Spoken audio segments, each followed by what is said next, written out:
अस्सलामुअलैकुम दोस्तों, welcome back to our channel find Urdu. Twig twig का मतलब है छोटी सी शाखा, ताना। ट्विग का मतलब है पेड़ की एक बहुत पतली और छोटी शाख।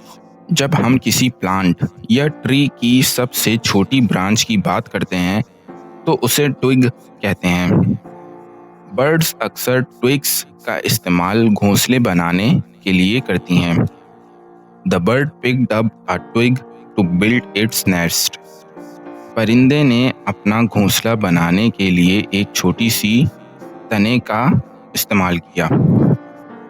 तो दोस्तों, ट्विग का मतलब है बहुत छोटी और पतली शाखा जो अक्सर पेड़ के ऊपर होती है या घोंसले बनाने में इस्तेमाल होती है। उम्मीद है अब आपको ट्विग का मतलब समझ में आ गया होगा। मिलते हैं नेक्स्ट वीडियो में। शुक्रिया।